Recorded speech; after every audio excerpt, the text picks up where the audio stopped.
All right. What's up? I want to, before we get into the show, I want to address something real quick because I want to get off the top of the show so nobody has to dig through it. It's the first thing. It's this narrative, I guess, recently that somehow we sell out or we bite our tongues, which can be further from the truth. It's just funny how when you try to, like, I can only speak for myself, right? I try to be accountable, and I try to use discernment, right? Because it's easy to come in the studio and say X, Y, Z, this is whack, this ain't shit, F this, all of that, right? It's real easy for me to do right now. But at the same time, I would never say anything on this show that would never say anybody's face. And people would tell you that. Like, ask Scoop, ask Heist. Like, people reference the Heist interview we recently did at SneakerCon. First off, we were trying to get to the harder questions. However, when you are listening to the show and you don't have video, you don't have the benefit of the context of seeing us. And there's a reason why Jock Slade jumped in. If you go back and listen to that interview, there's a reason why he jumped in the way he did. Yeah. Furthermore, hold on, real quick. Francis' mic, is it on? Is it on? It's always on. Oh, there it is. No, I actually hear you. Okay. Furthermore, yeah, I can hear you now. Furthermore, if you actually listen to the interview, Kais even said it himself. I will call him when I have a problem with something he did, something that he does. And he might not like it, but I'll at least address it with him. You know what I'm saying? And first of all, and let me just add this. I'm not this dude's father. I'm not about to call this guy every time I think he did something wrong. If I don't like something he does or anybody does, I just don't tune in for it. I'm not about to follow somebody, watch their videos just to complain about it. That's not what I do. Maybe it's because I'm older and I come from a different time. I don't know. I'm only 33, so I don't think so. But I don't have to watch this dude's videos. And he's come out and said he is a self-proclaimed hype beast. So at that point, what am I expecting from you other than hype beast type material? So with that being said, when we did the interview at SneakerCon, I've already had these conversations with Kais where I told him what I liked and didn't like. And the culture is big enough for everybody. I don't have to like everything that everybody's doing. And I don't have to make it a point to make it a basis of my show. There's too much other sneaker content. I got this paper right here. We got probably 20 pages of material that we can get, that we never really get to. And none of it has anything to do with Kais. None of it. Look, bottom line is, if you think that for any second I'm biting my tongue for anybody, you are just sorely mistaken. This is the same guy that went in on his own co-host. Remember when, I forgot his name already, Gavin was on the show and he lied about Godap? What did I do? I went from riding with him to, once the evidence pointed to him lying, going in on him. So this is the same guy that's all of a sudden now scared to speak on people or scared to talk. Like, that don't make sense to me. Even with the Scoop situation, me and him talked. One, because I said what I said on the show and I tagged him in it. And then he hit me up and we had a conversation and I basically said the same thing I said on the show. And so I see these people and I have these conversations, which is why I might not come on a show with so much vigor and so much angst when we talk about those certain subjects, because I've already addressed it with them. And so therein lies the difference. If I just sat in the studio in Detroit and didn't go nowhere and didn't run into these people or didn't talk to nobody, then yeah, I'd probably be bitter. I'd probably be mad. I'd probably be talking a whole bunch of stuff because I'm not being held accountable. I'm not using discernment. But that's part of being mature. And so in any event, if you really think that, somehow because we have a deal with crep that somehow muffles or stifles our ability to be honest about stuff, then, I don't know what to tell you. I know we live in an age where you can say stuff and it sounds good, people run with it. But then if you actually think about it, when have I ever bit my tongue? When have I ever held my tongue? I can't think of a time. Like, tell me a subject that you thought that Caesar was like, man, I knew he could have went in, but he didn't. There's never been a time that's ever happened. So I don't even know how that narrative even. Well, that's what, a lot of the times it's always like JB or like Secret Girl talking you back off a ledge. But people don't have the benefit of seeing that. Well, that's what, talking about seeing it, that's what, when I listen back to the interview at the SneakerCon with Kais or whatever, I knew, you know, from the chats that we have as a group, how people felt about certain things, and what I didn't see was the people around that conversation physically walking around in their body language. I wasn't able to see that. So when I listened back, I was like, yo, where's this person? I know they have something to say. Where's this person? Well, yeah, you don't have the benefit of seeing body language and faces. So Yeah. once again, this is why I tell anybody, go back and listen to that interview and then listen how Kais jumps in. I mean, not Kais, but Jock Slade jumps in. There's a reason why he jumped in the way he did. So once again, I understand you didn't see it, so you don't have that context. However, if you have my number and you have the ability to call me and ask me a question, then I would think that if you're like, when I go on the show, I try to do as much research about a subject before I form an opinion, before I speak on it, because then you end up looking stupid because you didn't do your due diligence and you look ignorant because you are ignorant of the facts. So if you have the ability to reach out to me, and I'm not hard to find, like you can hit me up on social media or whatever, you could have asked. But to assume like, oh, okay, well, they just gave him a pass because, you know, we both were crap. Well, that was something else I want, you know, why you brought it up. It's also the fact that I'm still sitting in this chair after I did go on a rant about Kais and what he does. I did that publicly on here, and I'm still sitting here. Right. Like, there was no gag order came down from a crep higher order, or you didn't stop me from saying what I said. What am I stop you? You're a grown man. That's exactly. So it's like there isn't, you know, how you approach situations, it can be different from the way I approach situations. Right. And, you know, I will stand by what I've said before, and I will say it again. But the way you say things can be a little different from the way I say things. We're two different people. Right, because I think, okay, like, because at the end of the day, I am really in it for sneaker culture, which is why I can point to things I've done in sneaker culture other than just say I'm for the culture. Because a lot of people say that shit, but they can't tell you what they've done. You know what I'm saying? And so that's why we linked up with a charity. This is why we try to do things in the community. This is why we try to go out our way to extend ourselves to everybody and at least have a conversation. Because it's easy to sit there and shit on stuff and not address, like, not be direct in talking to the people and addressing it. Because I look at sneaker culture as all embodying. Like, yes, so there are people that do stuff that I might not like, but that's for a particular segment. They're speaking to the audience. I'm not a part of the audience. If you're a hype beast and you doing hype beast stuff, I'm not your audience, and I'm not expecting you to be my audience, or I'm not expecting you to cater to me. So therefore, there's no expectation of me after. Once you say I'm a hype beast, I have no expectations of you. And this is not just about Kais anymore. I'm just using it as an example of what was used, I guess, to say that we are, you know, I guess, corporate now or whatever. Like, nobody's giving us a directive of what to talk about and not to talk about. You know what I'm saying? I just use my words in a way to where I'm responsible. I can get my point across, but just because I'm not saying F this, because once again, it's easy to say F this when you don't have to see that person. Or you're never going to see that person. Or you're never going to walk up to that person. Or, you know what I'm saying? So it's real easy to say that. Like, I'll say that. It would take a situation it would take an extreme situation for me to get there, which is why I don't go personal. I've only went personal twice on the show. You know what I'm saying? When I called my man a liar, which he was, and the fact said so. And then I think going at Scoop, and even that wasn't personal, but it was like you taking people's money. You know what I'm saying? So, like, I don't have to get personal. And the Scoop thing wasn't so personal. It was just, you were just putting the facts out there. Yeah, the fact of the matter is, like, you was either real smart or real dumb.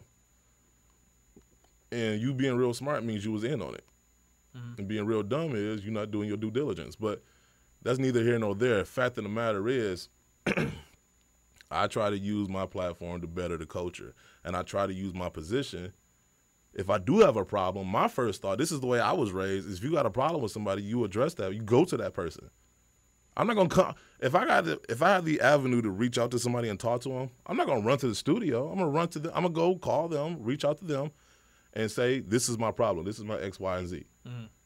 Because that's what men do. That's what I was raised. If I have an issue with something, I address them. And then if we can't come to a resolution, then I'll come on the show and I'll speak my piece. But I'm not about to, like, rush to my show, talk stuff, knowing that, you know, I'm in a safe space and it's easy. You know what I'm saying? Like, there's too much power behind having a microphone and having an audience. And I don't just haphazardly say stuff just because I know I can get away with it at that time.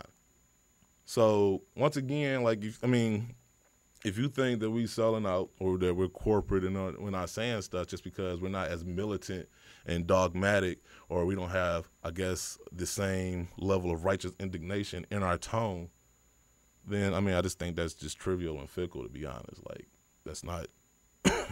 But I don't want to spend too much time on it. I just wanted to put the other side out there because, you know, I don't want this narrative to grow.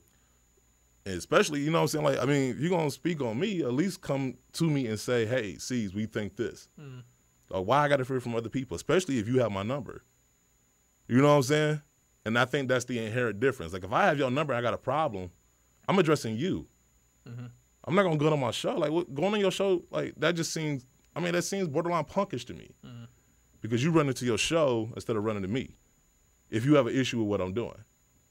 If you get what I'm saying? I get what you're saying. I mean, there's a lot more to this that should be discussed, but it's. But I don't want to get I don't want to get too far into it. You know what I'm saying? You know, as far as the selling out and the whatever, all that stuff, it's as long as I'm sitting in this chair, it's whatever I say is always going to be my opinion of the fact, and it won't reflect directly on the show. And you know, and what I respect is that you'll never stop me from saying it. Right. Exactly. So I mean, I've said my piece. And like I said, if anybody got a problem, they have, like, you have avenues in which to reach me if you really think it's an issue. But I don't spend my show talking about other people. I spend my show talking about sneakers. So with that being said, let's get right into it.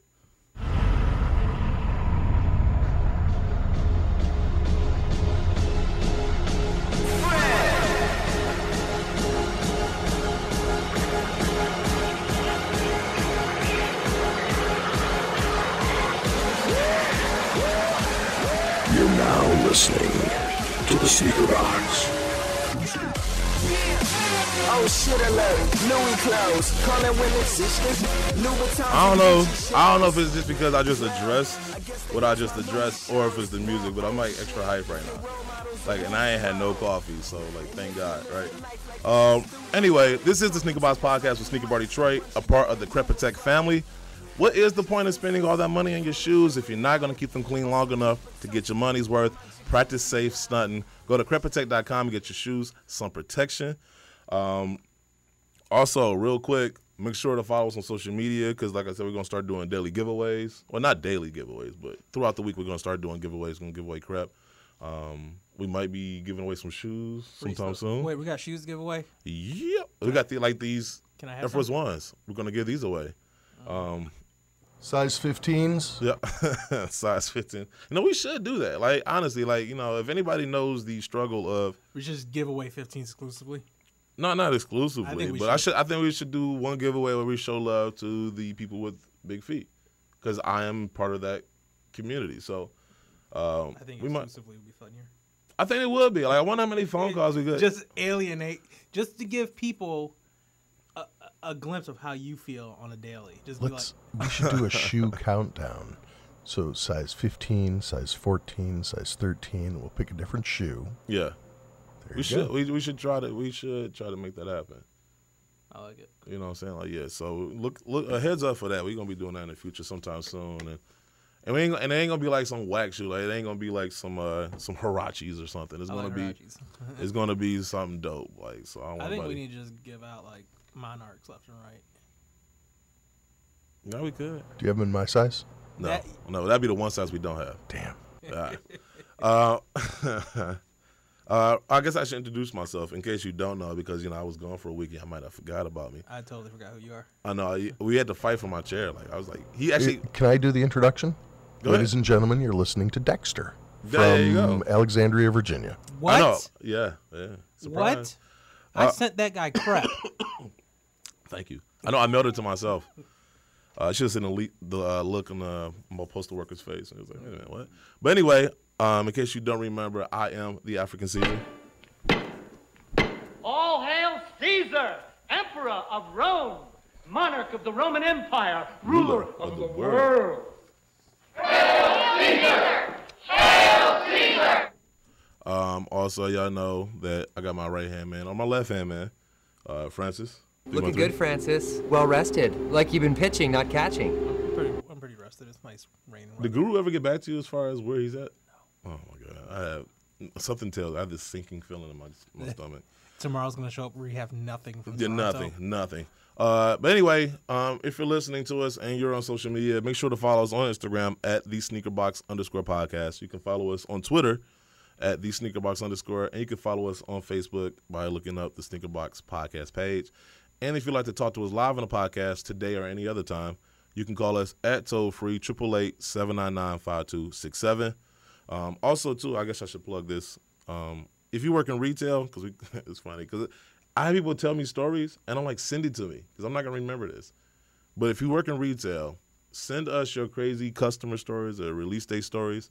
You can either DM them to us on social media, or you can email them to us at tsb@sneakerbardetroit.com.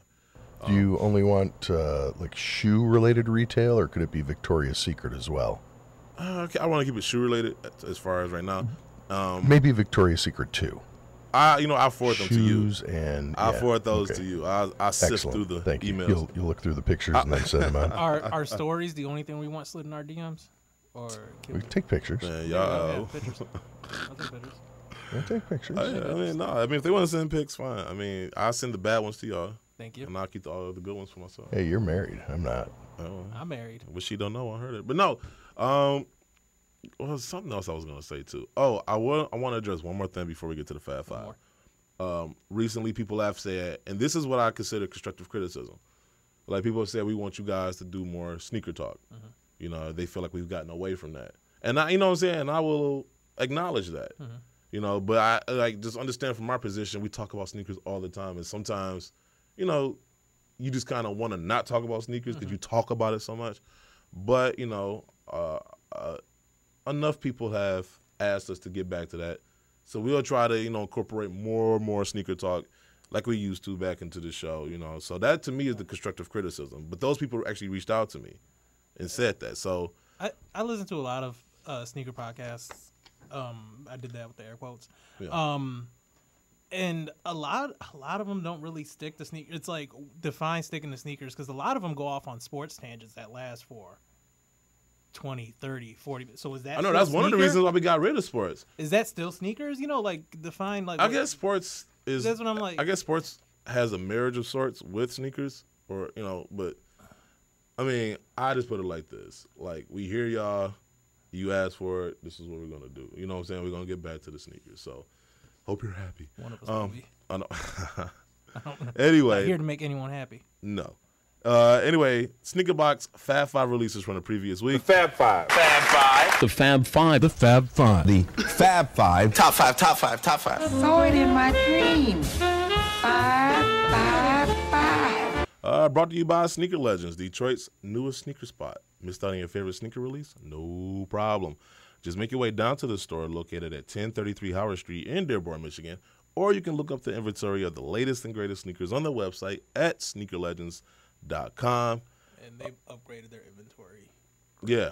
They've expanded past a lot of sneakers. Oh, wow. They got Supreme. They got a grip of Bape stuff in now, so How much of it did you get for free? can't say that. Oh, man. All right, number 5. We have the Soulbox Special Edition Reebok Classics Workout Low Year of Fitness. Nope. This is all new to me because I don't have a list in front of me. Spoiler alert. Oh, whoa.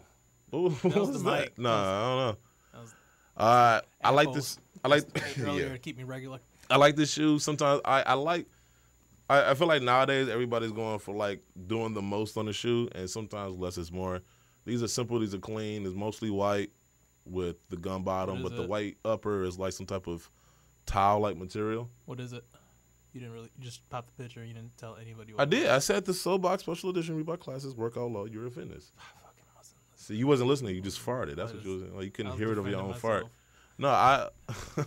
No, no, but I think it's a clean looking shoe. It's dope. Not too overly expensive. And I find it funny that these smaller brands do these nicer shoes for less money. Yeah. And I gotta get like a pair of like General Release Jordans for like $250. Yeah. Yeah, Those so are dope. I'm How just much trying to are figure those? out. I want to say honestly, I don't know off the top of my head, but I mean, it can't be more than 100. Banter. Can't be more than 100. But those are dope, though. I think they're real clean. You want to crep protect the hell out of those. 153. It's not bad. No. Not bad. Crep protect the hell out of those because I just feel like anything you drop on there, man, is going to be just a hell of a time getting out. Fun fact. What's that? Sole glows in the dark. Really? Yep. Oh, man. Talcloth inspired construction and glow in the dark gum rubber sole unit. Even more reason to buy it. Size 15? I'm just reading the Probably press not. release. Any collabs with these smaller brands, I don't think they ever come on to size 15. Number 4, we have the Under Armour Curry 4 black and white. Yes, I know it's a curry, but I actually like these curries. This might be I did like the 2s, but it depended on the colorway. That's way too technical looking for me. This, I think, is probably his best silhouette, regardless of colorway. And then, watching Nightwing's videos, where he goes into detail about every aspect of the shoe. I really have a hard time finding a flaw with this shoe. And I'm never one to just haphazardly give credit to Under Armour, but they finally did something right. And they made it took them only like 4 or 5 years to come up Those with a ones decent that you basketball have are shoe. dope, though. The red ones that you have, whatever that is. Oh, those Cam Newtons. Those are dope. Those are dope too. Yes. So Yes. there's So two things that they've done right. I'm just saying it took them like 4 models to finally, get it right for like their top endorser. But I mean, it's a good looking shoe. Now I'm looking forward to the championship pack with the white and gold and the black and gold, I believe. And even the China ones, or what was the name of those? I can't remember. But it had the colors all over. Like I ain't have a problem with those either. Usually I stay away from those because of my size. Yes. I feel like some things I can't wear that maybe somebody with a smaller foot could wear. But with that being said, like this silhouette to me, I like. Of the Chinese New Year's. Yeah, you'd be hard pressed to find a colorway that doesn't look good on this silhouette. So, oh man, I skipped number 3. What am I doing? No. Okay, we right. We doing right. Okay, I'm tripping. I'm looking at it from 1 through 5. We're going 5 to 1. You need me to take over again? No. See what happens when I'm gone for a week? Like I just lose my mind. Number 3, we have the Ricardo Tisci. Am I saying that right? Yeah. Ricardo Tisci, special edition Nike Lab Air Force One high pack. Excuse me. I can't tell you the last time I thought about buying a pair of Air Force Ones. Me neither. This was probably the first I like that these. I considered it. I didn't buy them, but I thought about it. If I had to say one thing was the placement of that patch on that toe box. See, I didn't mind that. They should have put it on like the side somewhere. I think it would have been much because it seems like it was an afterthought. If they would have put it on the side, Like they forgot toe to put the cap. patch on. Like, oh no, we got to put this on. Yeah, like I think on the side toe cap or like Yeah. on the strap. Yep. But I guess. I ain't mad at it either though. Like it wouldn't stop me from buying it. that leather's probably nice. We'll find out. Obviously, I have. I would like to think so. I have the black bear coming in, so Oh, God, for free? no, I paid for it. So You probably got a discount. Number 2. I ain't retail gang. What are you talking about? Number 2.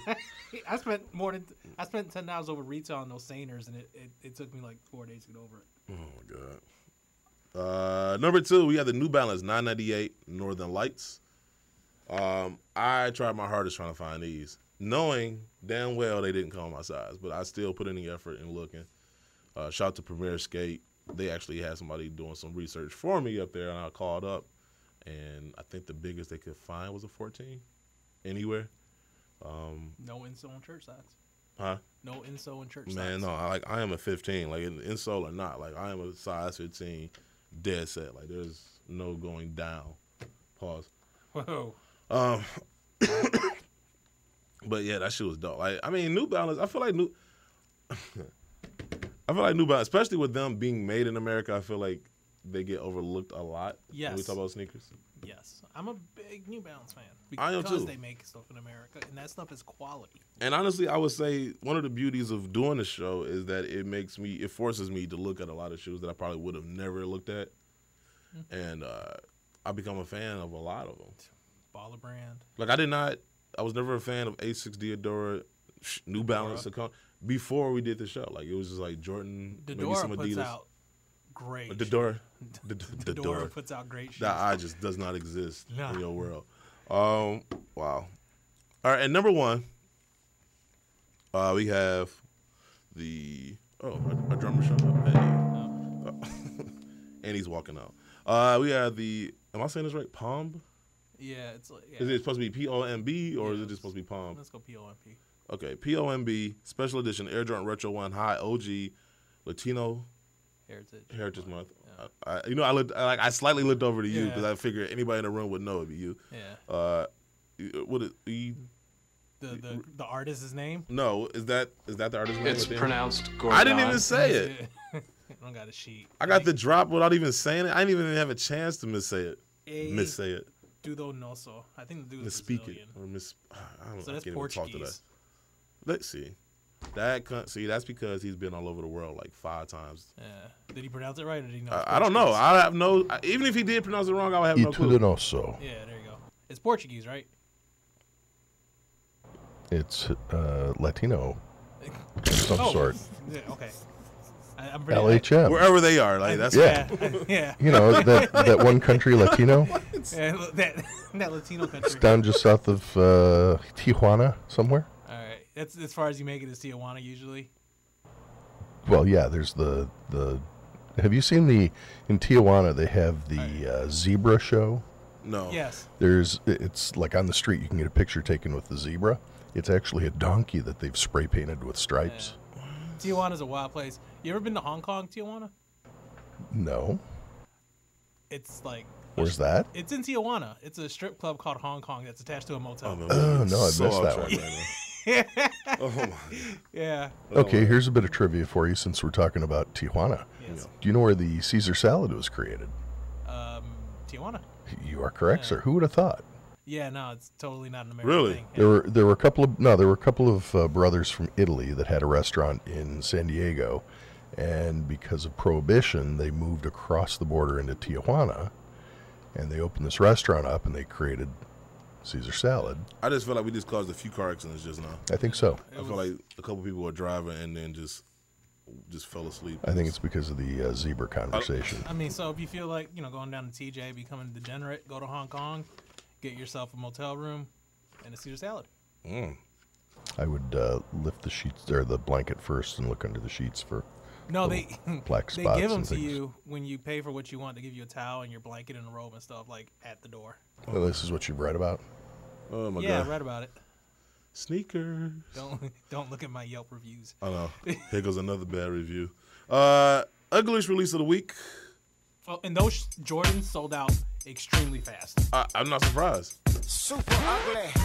Jordan 1 seen, especially if they're limited, seen it sell Sneakers. out. These things dropped yesterday at 10 o'clock. I didn't get a notification from Sneakers till like 11:20.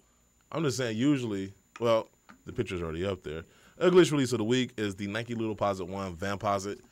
I am so unimpressed with this shoe, and I would have worn them if they came in adult size. man, no. Once again, it comes off as like rushed because it feels like whoever designed this shoe waited till like the last minute and was like, oh shit, I got to design a shoe for Halloween and just do this, whatever this is together. And it's funny because I've seen these pictures like a couple months ago, so I was like, they look rushed, but it's like they've had them planned for a while. I know, which is, this is even worse. Yeah. It's like you had time to make this, and this is what you came up with. I like them. No, like last year was dope. Which was We had the teeth on the back heel. It looked like a jack-o'-lantern or something. Oh, okay. This was just like, it's just so black and red to call a vampire. Well, it has like the bats. and Okay, stuff on it. okay, I think the Werewolf Air Force One is way worse. No, because I can actually see them looking like if a girl wore them, I can actually see them being passable. Like I can't see anybody wearing these and be like, oh man, those are dope. I don't see a girl wearing. You don't see a girl wearing those. Cause get the furry collar on the Air Force Ones. I mean, Like, I can't see a dude. If it's a dude wearing those, then I mean, what up though? hey man, live your truth. I'm just, but these I don't know. I'm just so unimpressed with this On a shoe. kid, I think that'd be kind of fun. I mean, who's gonna judge a kid? Nobody's. I judge a kids. kid. I fight kids.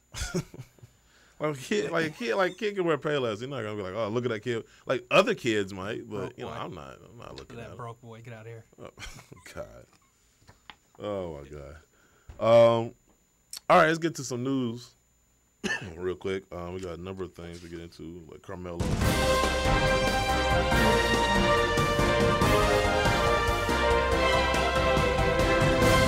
I love how I love how the music just cut me off like a wrestler. Like, you know, they be in the middle of their promo, and then, Yeah. like, another wrestler comes out, and their music, interrupts them. And I automatically think, like, glass breaks Stone Cold. Oh, yeah, easily. That probably had to be the... We just going through all our drops right Keep now. pushing buttons. I know we just hitting random drops now at this point. News brought to you by 89 Manufacturing Company. 89 with quality meets design. Check out the collection of sneaker-based apparel by going to the website at 89.com. Make sure to use promo code TSBP to save yourself an extra 20% off of your purchase. Man, there's a lot of stuff. Tinker Hatfield is making the Hyperadapt 2.0 a basketball shoe. An article went by Zach Schlemmer for Sneaker News. Tinker Hatfield recently did an interview with High Snobiety where he said that there is a Hyperadapt 2.0 and it's specific to basketball. And he says that it'll be one of the best basketball shoes ever. I doubt that. I doubt it too. Like as soon as he said that, as I was reading it, I was just like, man, okay. Have you? You probably haven't. I don't think You know when somebody tells you to go see a movie and they like talk it up, and then you go see it and then it's like it's not as good as they said because they talked it up so much. I don't think they've made your size, so you haven't had a chance to wear a pair of those Hyperadapts. Yeah, but I've heard nothing good about They're them. not comfortable. No, that's what I'm saying. Like I've never heard anybody say to me these are hell comfortable. No. Like the thing that people want is the fact that it's it laces or unlaces or tightens or untightens. Yeah. That's it. Like That's what I want it for. basically If I could slip. it's those not even a on, good looking shoe. I kind of like the look. It's not like okay, put it like this. It costs what, $750 at retail? Yeah. All right, that's my point. Like so basically you paying, let's just say that shoe without all that technology would normally retail for like what, $130? Yeah. So you're paying $620. Maybe a JCPenney. So you're paying $620 for a subpar shoe because it tightens and loosens. I mean, it'd make it easier for me when I pause Destiny, slip those on, tighten them up, go put my dominoes. I'm just saying for $600, I will continue to lace my shoes. I don't lace my shoes now. We could tell. Yeah. Oh, okay. Still speaking on the Hyperadapt 2.0, Tinker went on to say that the Hyperadapt 2.0 is still in development and Nike doesn't exactly know when it will be completed, but they plan for it to be on the NBA court when it's all said and done. So, I mean, with them having the rights to the jerseys and whatnot, it makes sense. No one's going to wear They them. probably unveil it like probably not this year, probably next year, like All-Star Weekend or something. That makes sense. It wouldn't make sense. Yeah. Nike CEO takes a pay cut after a rough year. An article written by Ahiza Garcia for money.cnn.com. Mark Parker, the CEO of Nike, along with other top executives, all took pay cuts this year after a rough patch for the company. Mark specifically is taking a 71% pay cut from $47.6 million to $13.9 million. I'm going to go out on a limb and say he's not going broke anytime soon. Aw. Like, if you make him, is this yearly? Yeah, so he's making $13 million a year. You know what I'll do with $13 million a year? Not work ever again? Not work ever again. Like, what? I would just quit. Like, I mean, well, you couldn't quit. I wonder what his, like, package is, like, whatever his retirement package is, like, to walk away or to retire. And it's funny because while he's taking pay cuts, Phil Knight, his net worth is up $1.9 billion following Nike's Amazon announcement. Yeah. Oh, did you? Oh, man, I probably should have listened. He's super rich. Oh, he is crazy rich. Yeah. Oh, I know you didn't talk about this. Jordan Brand ends Carmelo Anthony's signature sneaker line. How do you know I didn't talk about that? Yeah, because it just happened. An article written by Jason Dyke for Hypebeast. Jordan Brand may be halting production of Carmelo Anthony's signature Melo shoe. The series, last seen in the form of the M13, was the 5th longest running signature shoe in NBA history. Wow, I guess I would have never put that together. Ranking only behind Michael Jordan, Kobe Bryant, LeBron James, and Allen Iverson. However, the end of the Melo doesn't necessarily spell the end of Carmelo's involvement with Jordan Brand, having signed a new endorsement deal this past January. ESPN reports that Carmelo will wear a mixture of Jordan shoes this season, including the Air Jordan 32 and custom retro models. Jordan Brand did reach out to Hypebeast, denying the rumors, stating that Carmelo will continue to play an integral role in the brand's future. So I don't know exactly what they dispelled because they basically said the same thing. Do you think we'd get some of these Mellow PEs finally, like these colorways released with the Probably. That's what's Probably. I've been looking forward to those 5s since I've seen photos of them. I gotta see what they look like. Excuse me. But I mean, it doesn't make. Oh, those are too close to the red suedes that just came out. But they probably will. I hope so. They probably will because money is money, right? But as far as Carmelo and his signature line ended, I'm not surprised by that. I mean, was anybody really buying the shoe? I don't think so, no. I had to Google images of them. I was like, oh, that was those shoes. Yeah, I mean, I feel like right now Nike and Jordan Brand are probably cutting the fat or trimming the fat. And I don't think I hate to say it like this, but has Carmelo ever made them any money as far as shoes? I don't think so. I kind of feel like they were in the negative. Like, I never heard anybody dying to get like maybe his first 2 pair, maybe. I'm looking at these right now on Google Images. I mean, I never liked a pair of his shoes at all. Like, the only Carmelo-related shoe I liked was the Air Jordan 2, and that was, like, years ago. Yeah, that they're coming back out now next year. I'm looking at them right now on Images, and I'm convinced these are all bootlegs. But, I mean, right. And the thing about it is, Jordan Brand, it's funny to me that they were number 2. Like, ever. Because if you think about it, outside of the signature line, they didn't really have anything worth buying. Like, they had a few. When they first started, when Jordan Brand first started, 98, they had, the Team Jordans, like the Eddie Joneses and the Vin Bakers, and I know I'm forgetting somebody else. But they had some nice Jordan Brand shoes. And then since then, it's just been, like, flat. Like, I have yet to be like, man, I got to have that shoe. That shoe is dope. Jordan Brand, it just seems... it seems like they almost purposely make the shoes look worse in order. It's like the ugly friend when you go out. Like, you take your ugly friend to the club with you because standing next to the ugly friend makes you look better. Yep. And I feel like they make ugly shoes to make the signature line look better. But I don't know. I cannot think of a nice Melo shoe. I can't think of a nice Chris Paul shoe. I can't think of a nice Dwayne. Well, he didn't have his own shoe. I think he wore, like, signature models, too. I can't think of anybody that they've had for a long, extended period of time. Like, even Russell Westbrook, like, he's mostly wearing Jordans. And then when he came out with his Westbrook Zeros, or whatever they were called, those are trash, too. So Chris Paul's are bad. I think they might be worse than Melo's. Yeah, they are. They all look like photos taken from fake Chinese websites. And then I'm trying to think if it's the Melo 12 or the Melo 13, but it looks like a plucked, like, turkey.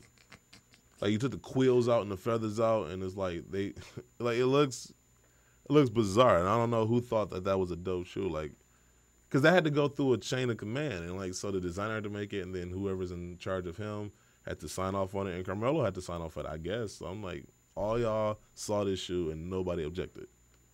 No, So I don't know. That's just me. I think it's the 11. This 11's bad. This 11's real bad. Show it to me real quick. I don't think here. Let's see this one. What the fuck? Oh, he's looking that up. Did y'all talk about the Watchdog Group? No. Nike to work with Watchdog Group on factory conditions. An article written by Brandon Doon for Soul Collector are done. Yeah, but those aren't horrible. That's but the they first just photo I clicked on. I don't know. They look like, I would say most, like, either they were real ugly or they look like something you would find at, like, Burlington Coat Factory. They look like something out of the Marvel superhero universe. It's just, it just was not pressed to buy those unless, like, they look like something you would donate as opposed to something you would buy. An article written by Brandon Noon or done for Soul Collector. Following protests from Georgetown University students, Nike has entered into a new partnership with the human rights watchdog group that provides more transparency on conditions at factories where its products are made. The partnership with the Workers' Rights Consortium comes via Nike's new deal with Georgetown University. Georgetown, a longtime Nike school, let the Nike deal expire at the end of last year as student groups raised issues over labor conditions at overseas sportswear factories, specifically at the Hansei factory in Vietnam. While Nike doesn't actually own any factories in Asia, it contracts over 1 million workers worldwide to make its products. Nike's new deal with Georgetown was signed earlier this month. The new contract allows the WRC to interview factory workers producing Nike apparel for Georgetown should allegations of labor abuses arise. So glad to see those guys or those school and Nike work it out. Because it would be weird to see Georgetown and anything else but Nike. It's just at this point. Speaking of colleges, Adidas in Kansas announced extensionship in their partnership. An article written on Soul Collector, continuing a partnership that began in 2005, Adidas and the University of Kansas have announced a long-term extension that will keep the two linked through 2031. Adidas will provide uniforms, footwear, apparel, and accessories across all men's and women's athletics for the Jayhawks. In addition to providing gear, Adidas will promote the Jayhawk brand with emphasis on impacting former, current, and future alumni. Now, that just sounds funny, especially when you consider what they're being alleged of right now. And I don't know how that controversy or that investigation is going to affect this going forward, but we'll see. Resources will support the school in its future capital investment initiatives while also helping establish Kentucky Scholars, an open-source collaboration with Adidas that will provide students with access to new global initiatives. Good. I don't know who wants to add to that story. It's just good. I'm interested to see how far or how deep this whole corruption scandal goes. Especially, I think the government is investigating this. They have to. Yeah. Well, yeah. I mean, God forbid the NCAA does it, because we just saw what happened with North Carolina. That was just, that had to be the biggest farce ever in history. It's like, dude, did you really think the NCAA was going to really come out and say anything other than what they said? At my point is just saying, why even have an investigation? Just come out and say, you wasted everybody's time with this. Because you don't like sports. So you probably don't know. I'm trying to follow what you're saying. No, basically it was an investigation of two academics. I guess they had made up a bunch of classes for the athletes, basically just to kind of keep them eligible. Isn't that what they do? Everybody knows that that's what they do, but for some reason, it's all of a sudden it's news. Yeah, it's like, what? Come on, man! We know what you do. Yeah, I thought that was. And this is North Carolina too, one of the biggest schools. So, I don't think anybody expected them to. I don't think anybody is surprised at the outcome. It's just, as much. We hear more and more talk about, athletes being paid and the reasons for not paying them. And then if you dive deeper into that conversation, then, nothing really lines up. And then you start to see the fallacy in their arguments. And then you see the lengths they go through. They talk about education being the number one thing. That's why they're students first and then athletes second. But then they completely circumvent all of that for football. Those players, I saw a documentary and it was good because the guy was basically, the coach came and recruited him. Mm-hmm. Not the teachers, not the professor, the coach. He was brought to that school to be a football player, not a student. So he's really an athlete first and a student second. So, anyway, we got a caller. Yep. From Lindenwold. Is that Jersey? Where's that at? Is that Jersey? Robin. Okay, Robin. That's Jersey, right? Yeah. Yeah, it's Jersey. What's up, man? Not much, man. I just want to give a call, give y'all a shout out, tell y'all that y'all doing a good job. And, I don't think y'all need to change anything when y'all talk about sneakers because y'all talk about the sneakers enough. And sometimes other people need to have a little bit of insight on other things that might relate to sneakers, but not really about sneakers. You know what I'm saying? Right. I mean, I've learned this, that you're not going to please everybody. You know what I'm saying? So I'm not about to sit up here on a whim and each time somebody has an issue with something, But at the same time, yeah, you do want to keep your ear to the ground and listen to the people that are listening to you. And that way, you keep them happy for the most part. But it's a balancing act a lot of the time. Oh yeah, so. Oh yeah. But I do have a little, some couple hot takes because, what I'm saying, I've been listening to y'all for a long time, ever since the Basement of the Jays days. Hey. And I think I called a couple times before when y'all had them other guys on. But, yeah, I don't want to get into that. But, yeah, man, I just got a couple hot takes because, I heard you were talking about the Adidas thing. Yeah. And my thing is, if they can't get any sponsorship, if the school won't pay the athletes, that's fine because they're getting room and board, scholarships, all that kind of stuff. But I think it should be able, the students should be able, not students, but the athletes should be able to get other endorsements that are not tied to that school. Like I say, somebody like Charmin wants to, endorse them, or want somebody to endorse the toilet paper. Right. Charmin has nothing to do with any other sport. They should be able to get the endorsements on their own in order to make money that won't interfere with NCAA, AA type rules and stuff. Right. Like that. I mean, but I'm glad you brought that up because, I mean, if you look at the disparity, yes, they're getting room and board. Yes, they're getting a college education, but look what they're bringing in. Like, they're bringing in billions of dollars, and people bring up $30,000, $40,000 compared to billions. And then on top of that, they're not allowed to basically use their own likeness or benefit from their own likeness or their abilities. Like, they can't get an endorsement deal. They can't even get paid for their own signature. Like, they have to sign stuff for free. That was news to me because obviously I don't follow sports. Yeah. My wife does, though, and she was explaining it to me, and I was like, wait, they don't get paid? No, nothing. They can't even go out on their own and get paid. Like, think about it. If I went to school at Rutgers and, like, if I'm an athlete, I can't get paid on my own signature. You can sell my jersey and make money from it, but I can't. But then if I'm going there to be an author or a Rhodes Scholar and I come up with a book, that's okay. You know what I'm saying? So I can write a book and go to school there, but if I play there and I go there, I can't benefit from my own abilities. Crazy. So it sucks, man. That's a deep conversation that we can honestly spend the rest of the podcast on if I choose to. Right. But, yeah, man, I think y'all should have, like, a little this is kind of off topic of that. I think y'all should have, like, a little bit of, like, a segment, not a big segment, but, like, a segment about, like, what grinds your gears in the sneaker community, because there's a lot that bothers me. One. Well, go ahead. Speak on it. Go for it. Shoot. All right. One. Not every basketball shoe, athletic shoe, is meant to be worn casually, and people need to understand that. Agreed. In my opinion. Agreed. Two, if these kids want to mix match whatever brands they want to match, let them match. If they want to look like a fool, let them look like a fool. Don't let it bother you. You're talking about Adidas socks with Jordans? Yeah, for real. Look, I'm 31 years old, right? Right. And I live in New Jersey, but I'm originally from the South. So it's like I'm going back to school, going back to college, and I see these 18, 19, 20-year-old kids wearing the Adidas track pants with, like, Roshi runs,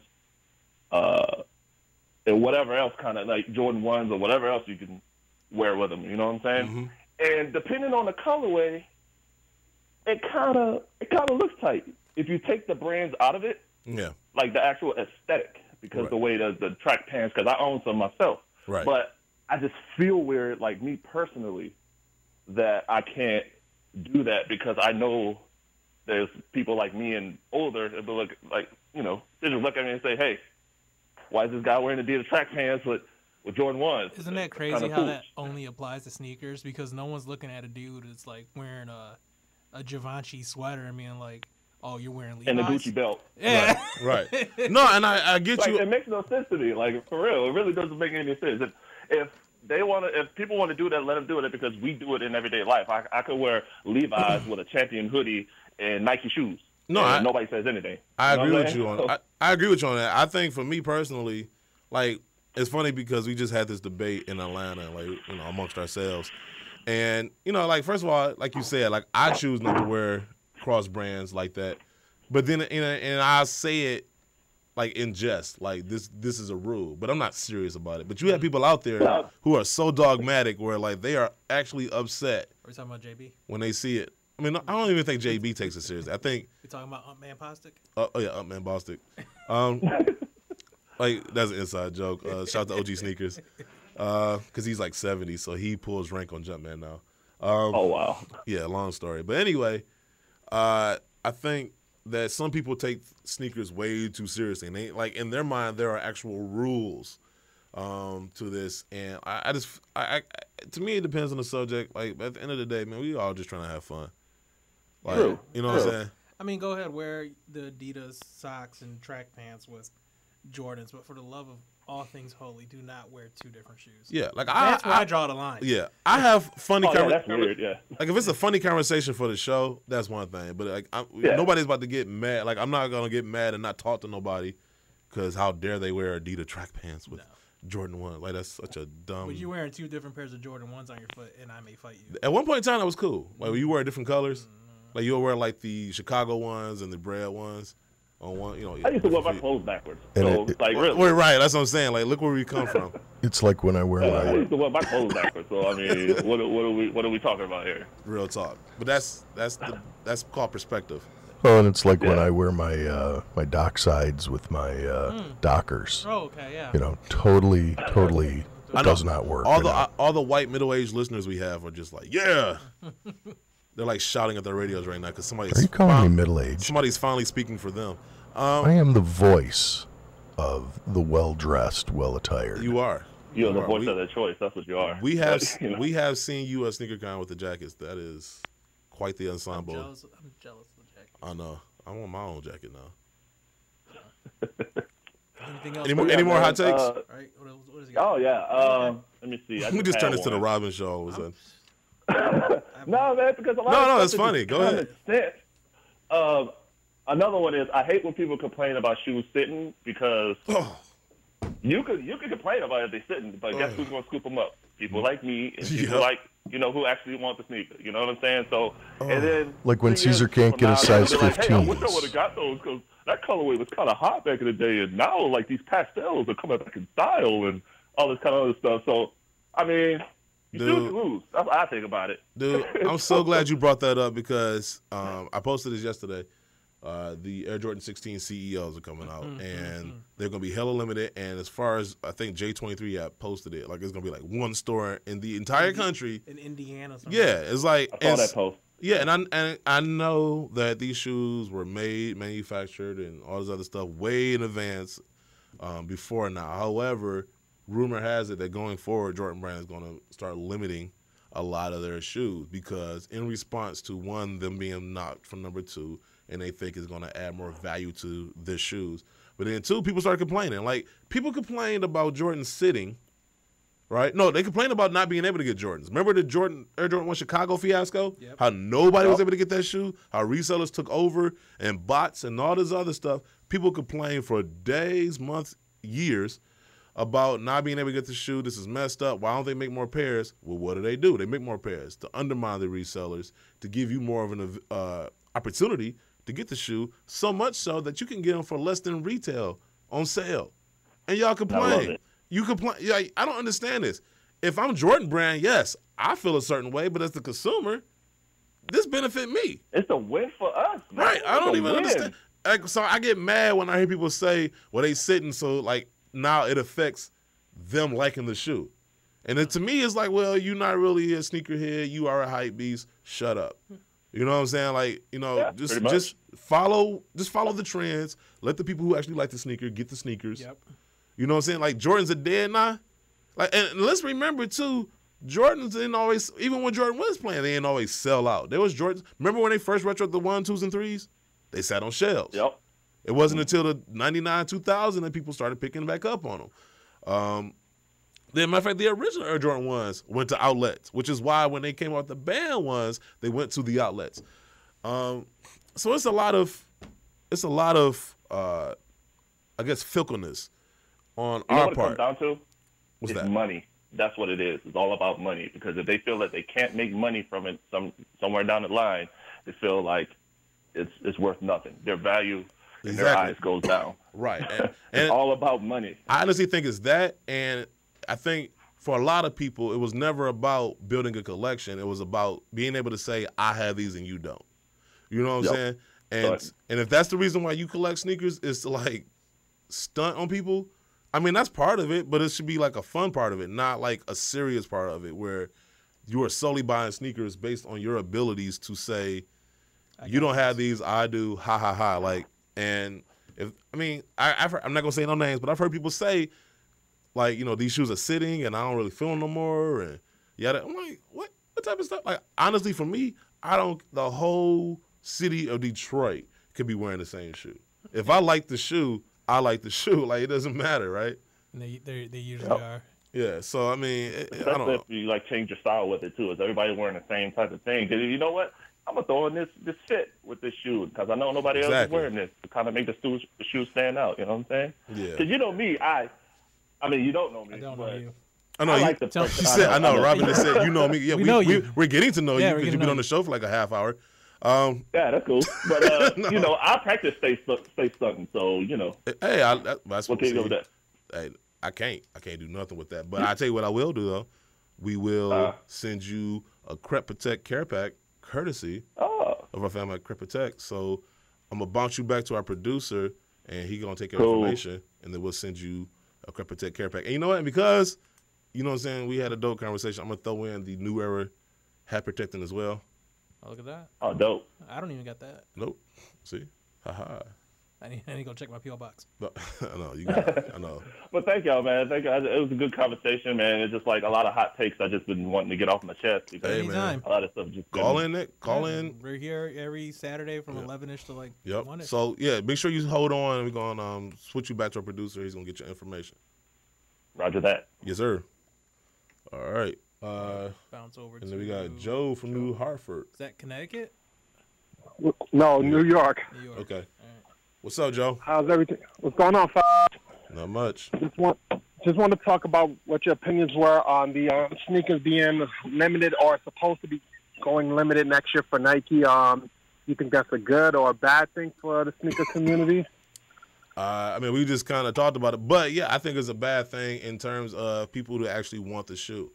I think that people sometimes so like a lot of times you'll hear a lot of people complaining and you'll think, okay, it's a huge chorus of people, but really it's just a vocal minority.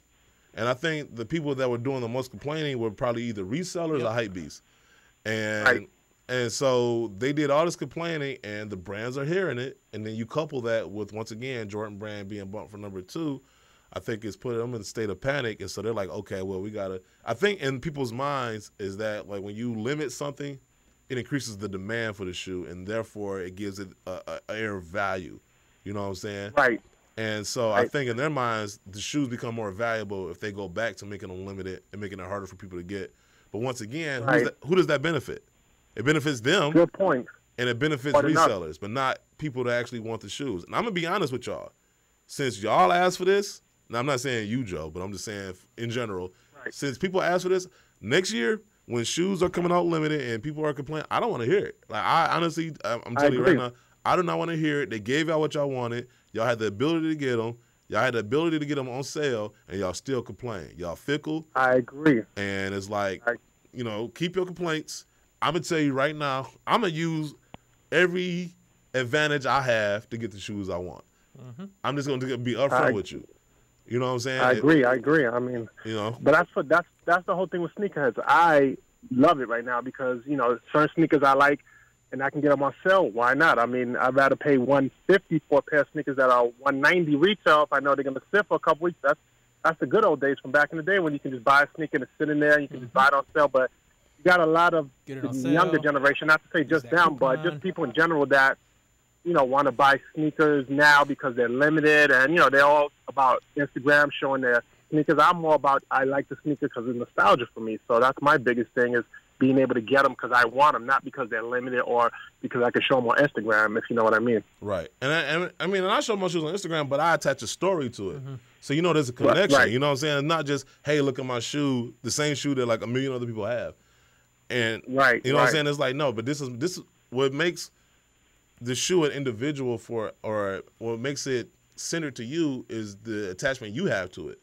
You know what I'm saying? Your own story, like depending on like some people got a shoe like their mother saved up. They couldn't afford Jordans and their mother saved up to get this one pair. So that pair becomes special to them. You know what I'm saying? Or like the nostalgia. Exactly. You know what I'm saying? It's whatever your connection is to that shoe.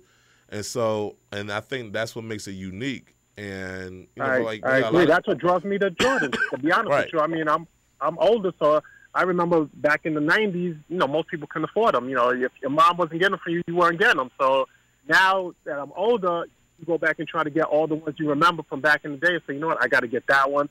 But then like I said, now that it goes back to being limited next year, if they do it, you're gonna be mad because you're gonna be like, damn, I wanted that sneaker. Now they only make the X amount, and you have the bots and everything else to compete with. It's gonna suck next year if that happens to be the case.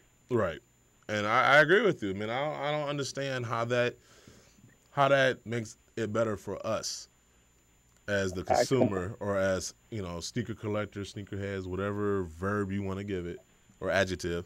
You know, I don't understand how that's supposed to be better for me because I'm not looking to sell my shoes. Like, there's been times where I've been forced in, you know, I've been in an economic position where I've had to sell some shoes, but I wasn't looking to do it. You know what I'm saying? Right. I don't buy it for that purpose.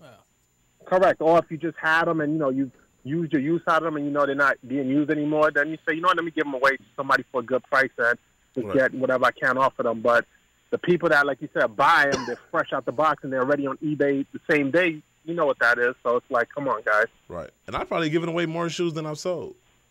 Yeah. So I agree with you. You know what I'm saying? So it's I don't know, man. Next year is going to be interesting. It's going to be real interesting. The one thing I will say, and I will say about Nike that I would hope they would look at is not limiting the shoes, but just limiting how many releases. Because that's the one thing I have a problem with them is I love it, but in the same sense, I can't keep up with it. It's like every single week, 3 times a week sometimes, and I gotta skip on a lot because I'm like, I can't do it. I can't do 3 or 4 a week. I gotta make sure I got the right amount that I can budget for every month, and it's just too much overkill. Like today, they had 12 pairs dropped today, all the weeks and everything else. Across all brands, at least like sneaker brands, 19 shoes came out today. That's 19. Crazy. I mean, that's crazy. Who can keep up with that? I mean, I did get the Bordeaux 12s, but even I was looking at the others. I'm like, I'm on the fence about the Bordeaux because I know there's a million other ones coming out next month. Mm-hmm. So I went in the store, I looked at it, I said, you know what? I just pulled the trigger and got it, but I was on the fence because of all the stuff coming up next month. Because you got the Bordeaux 12s that came out today. You got the 32s that's coming out Wednesday, and then you got the 16s coming out next Friday, and then you got something else coming out that Saturday. So I agree with you. I wouldn't limit the pairs available. I will limit the releases, like you said. Like you don't need 10 releases a week. Like slow it down. Right, like 5 or 6 a month is fine for me. Not 10 a week. That's just ridiculous. Yeah, I agree with you 100%. I mean, and that's just one brand. If that's just Nike. So you consider Adidas has shoes, Asics has shoes. Right. So it becomes right. I think one time there was 30 shoes in one day that were dropped. That's crazy. Yeah. And I can only imagine Black Friday what it's going to be like too. How many they're going to drop. Oh man, it's gonna be ridiculous. And you're already thinking about Christmas, and you're like, no, I can't do all this. I'm gonna get what I can and then keep it moving. Yeah, man. But I appreciate you calling in, man. And since you are the first person that I could think of to call from New Hartford, we will be sending you some crap. So we're going to send you back to our producer so he can get your information, and we'll ship that out to you. All right, thanks, fellas. Have a good day. No problem. Excuse me.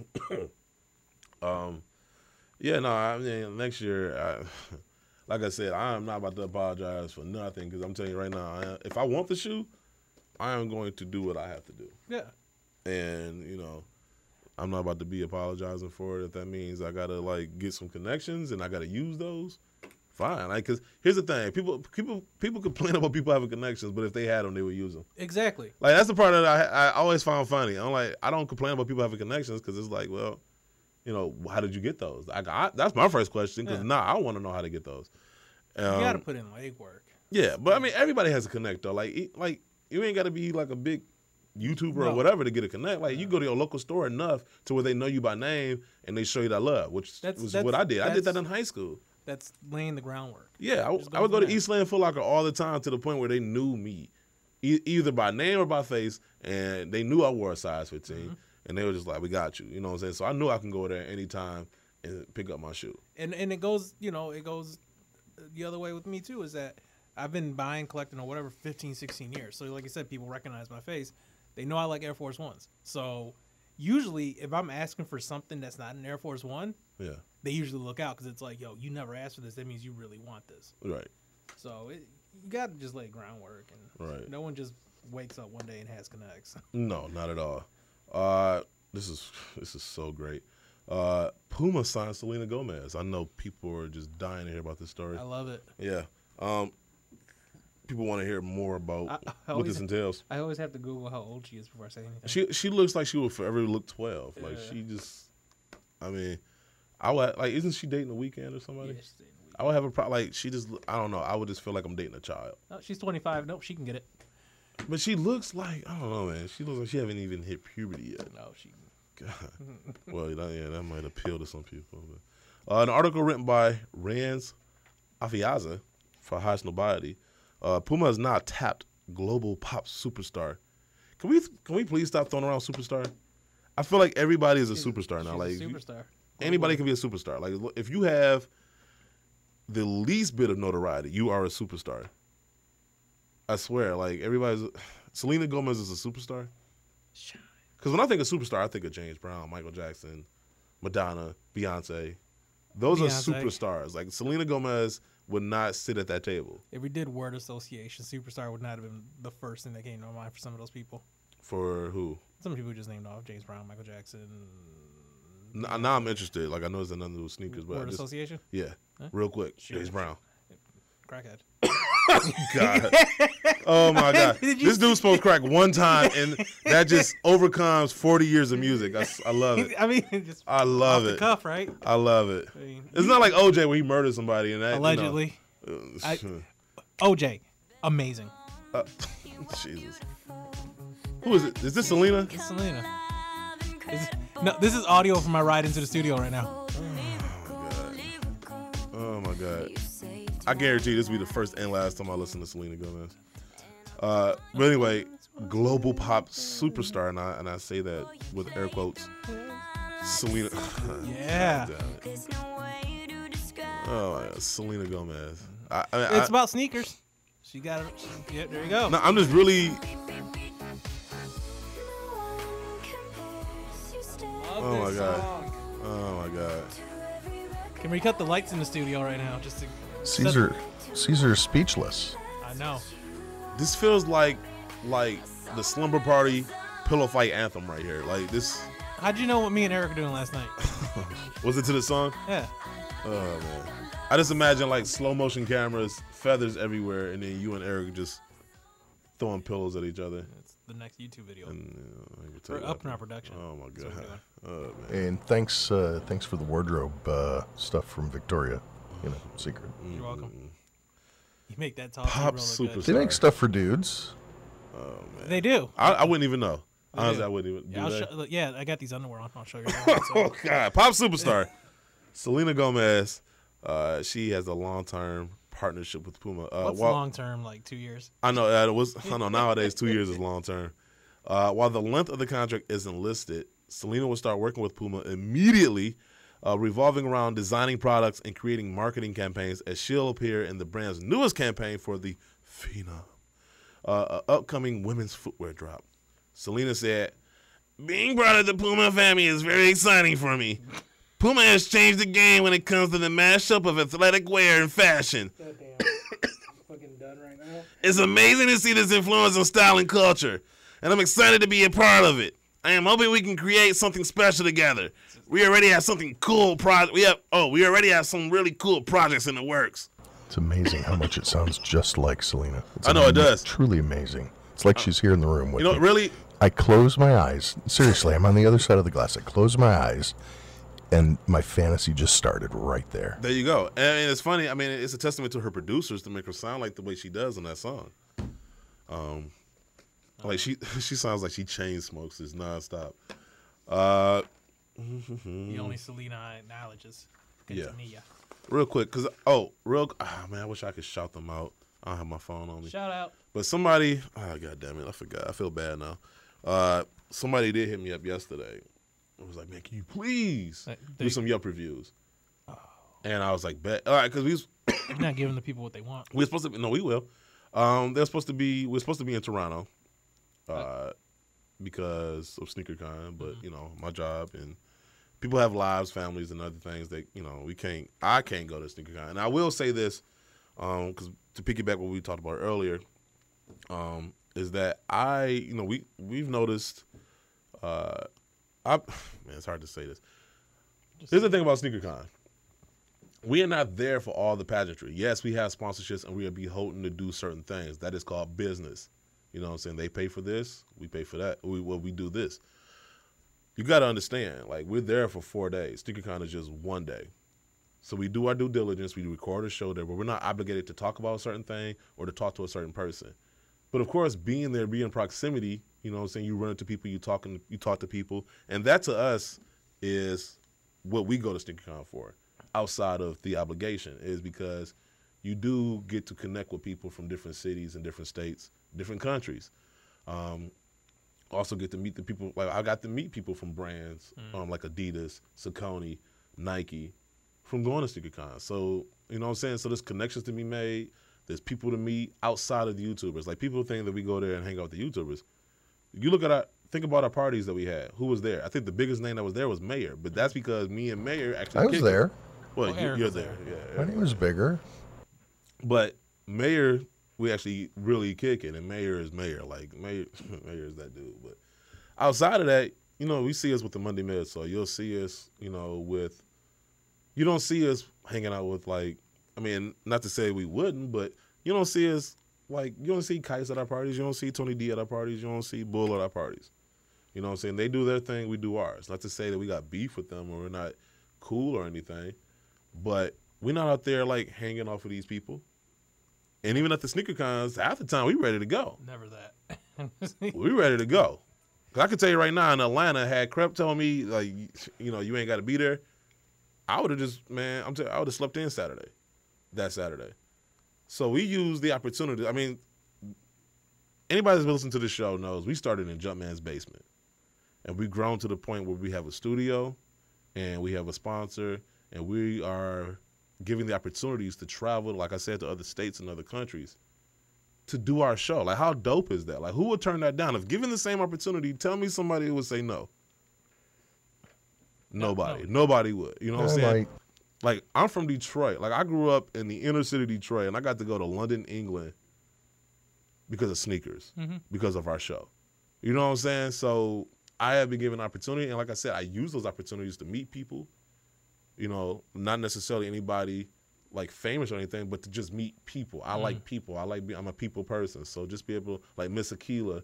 I can't help it that I'm popular. Miss Akila from, I don't even know where she's from, but like she goes to sneaker. It seems like she goes to more sneaker cons than I do. The He Hoarders, you know what I'm saying? Bay Area Got Soul or Grincho. Like being able to go to these different cities, G4 Vision. We've been able to go to these different cities and meet people and hang out or whatever. So it's giving us the opportunities. So, you know, and like I'd be the first one to acknowledge, yeah, there's a lot of, I guess there's another word for it. There's a lot of fuckery. Oh, yeah. There's a lot of fuckery. Like, I'll be the first one to tell you. There's a lot of fuckery that goes on there. Oh, watch your language, Mr. Dirty Mouth. But at the same time, it's not just that. But that's what you see, though. Because that's the pictures that get posted. But when you're there, and matter of fact, not to say no names. Well, no, I got to say his name, like Dabs. I know he recently said, you know, that we feel like we can't say certain things. But he was there in Cleveland. We met him. And he'll tell you, who was we hanging out with? Him. Who we talking to? Him. You know, like, you know what I'm saying? Like, we weren't out there like, okay, we got to go hang out with this person. We got to go talk to this person. We stayed at our table, and it was mostly him, Buckeye City Soul, One Look at Lister, like our usual suspects, I guess, to take the Monday Midsoul's turn. People. Mike from Unbox. So, you know. And actually, you know, Mike from Unbox, he was a guest on the show before I actually had a chance to meet him. Yeah. I heard about his app from the show. Yeah. And he was mentioned on other shows. And, you know, I downloaded it, and I had a problem with it. Yeah. And he was a guest on our show at the time in Cleveland.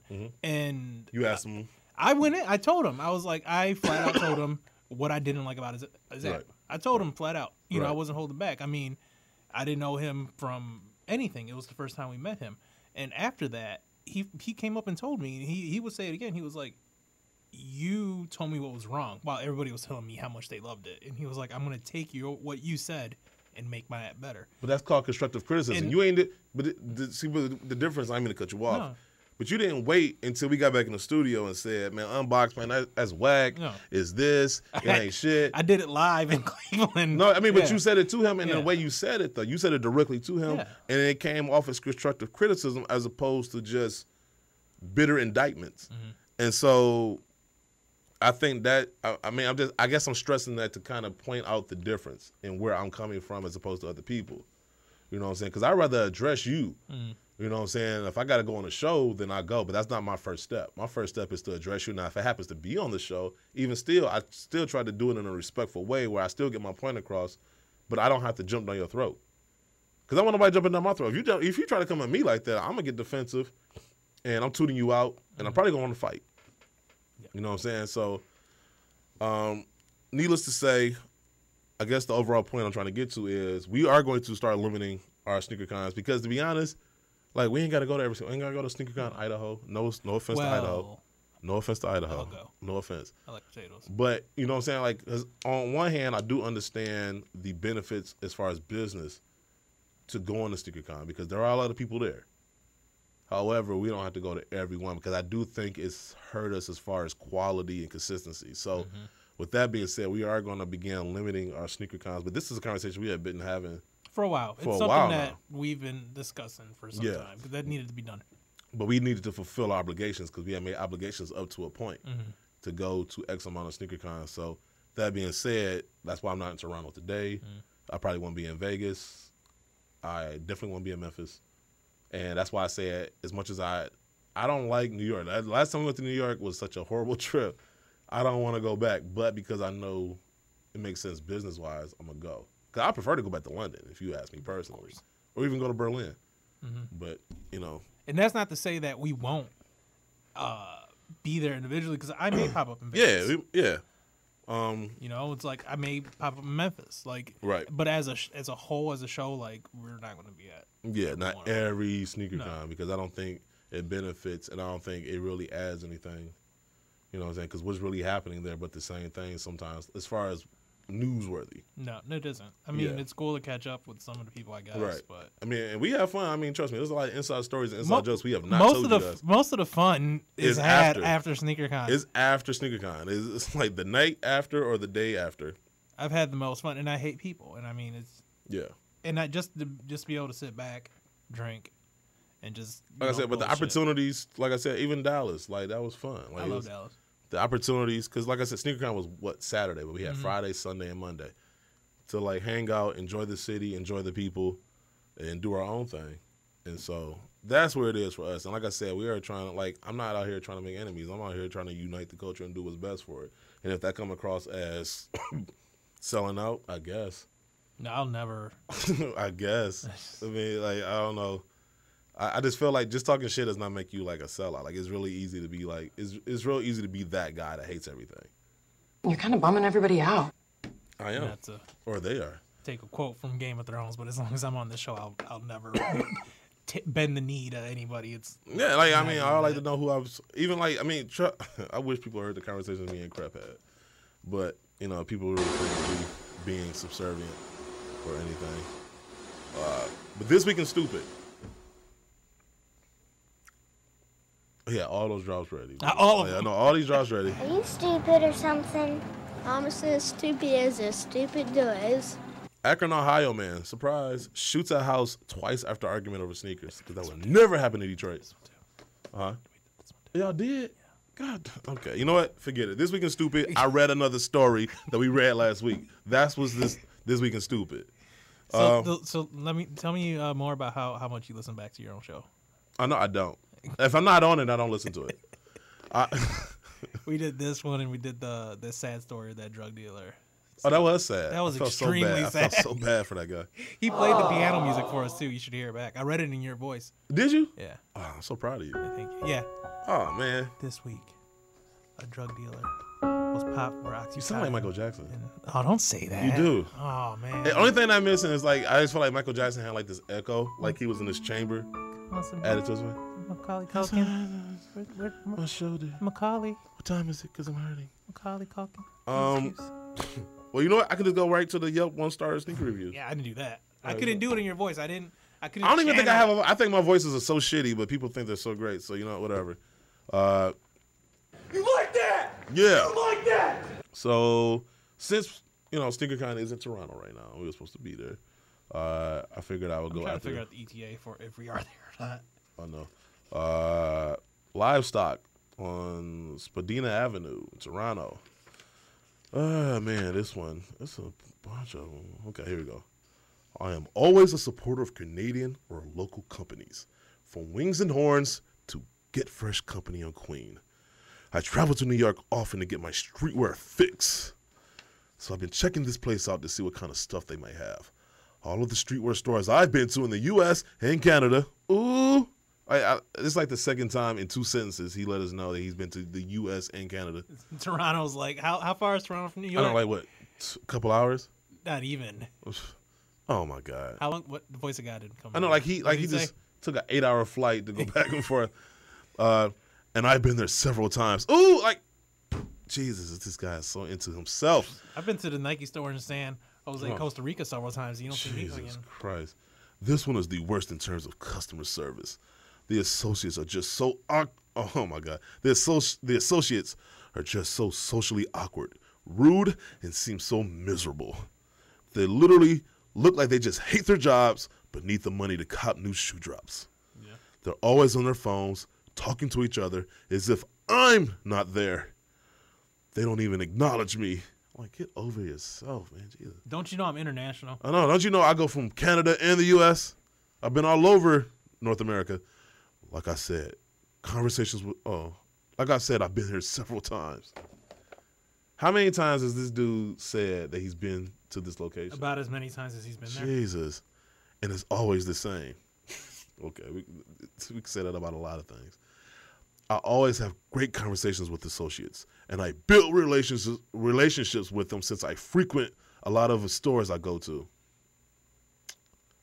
Dude, okay, first of all, you say you just went to the store. You don't have to end it with I go to. It's already implied that you are there. He's Canadian.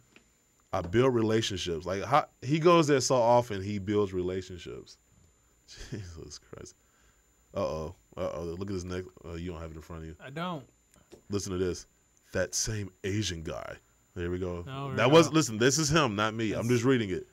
Did White Ranger write this? I know. Under an anonymous name. That same Asian guy there was so awkward to deal with. Not sure if he's intimidated by me. Nobody's intimidated by me. No one. I can promise you. Or is dealing with social anxiety. Or just doesn't give a shit about customer service. Jeremiah Y. Dear Penthouse Forum. Oh, God. This one time, I was at a school.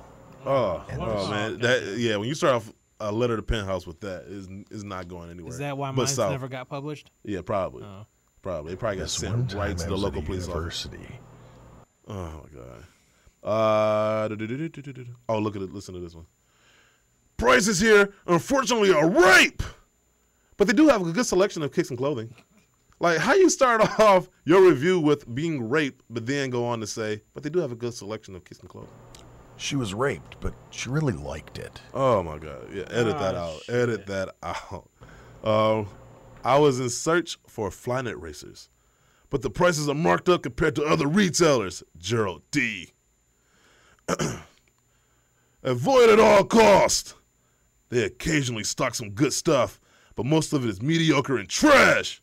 Employees here are scum of the earth, condescending, gassed up, minimum wage employees who think they're fashion gods when the fits are laughable. Ha ha ha! 0 out of 10. Do not recommend. Danny M. God, Jesus, Danny M, you're really pissed. He's really upset. Yeah. This one was funny. Obnoxious and awful. Throw me a used and broken bottle of Jason Mark's shoe spray. Well, that's where you fucked up. Yeah, really. I mean, you should have just got some crap. And when I went to get it replaced, they not only lied to me, said the bottle was only supposed to last for 4 sprays, but called me a liar and said, you could have brought it from anywhere or probably did something to cause it to break. Do not patronize this horrible store with its repulsive employees and abhorrent customer service. Go to a Drift next door. Not only are they incredibly pleasant, but they work hard to earn your business. Muhammad S. That store did you a favor by selling you some broken Jason Marks. Yeah. Oh, my God. Conservative selection. Staff are unfriendly and uninformed. And, to be honest, dusty and pathetic. Side note, even Biggie Smalls, summoned through the speakers, cannot say this soulless fat trap. Or fart trap. Soulless fart trap. Instead, he is modified into some weak prefab oral spectrum wallpaper. What's up next for assassination in street culture? Flavor in your ear? Followed by something from Tribe? Bang, bang. If Undefeated was in the city, they just board the shop up and no one would notice. Simon G. Oh, man. So mean. Yeah. Oh, Get Outside, Queen Street, Toronto. What is with stores that have people standing at the cash desk when people are shopping with money to spend? Here's an example of one of those stores. 2 man-bun hipster wannabes were just shooting the shit at the cash counter while I walked the entire store, picking up shoes and trying to get someone's attention. Needless to say, I walked out and immediately had to post this example of terrible service in a modern retail world where everyone is your competition. I don't know how these places survive with this kind of service. I'm hoping that the owner of this shop sees this horrible blogger review. Way to talk about yourself in third person. You mean my horrible review? No, the horrible blogger. No, like first of all, he's a blogger now just because he made one review on Yelp. Isn't that how that works? He's a blogger. Yeah. I won't be back, and I'd recommend staying away. Show them what happens when they don't care about people or me visiting their store. Their name, oh, this is funny. The store name is perfectly appropriate. I got outside as quickly as I could. Hashtag get outside sucks, Paul P. This guy's so full of himself. He's a blogger. Yeah. Respect him. Yeah. Oh, okay. Easily the most annoying shoe store I've ever been. Oh, I'm going to read it in another voice. Easily the most annoying shoe store I've ever been to. I'm certain the salespeople exist only to clutter up the already packed store.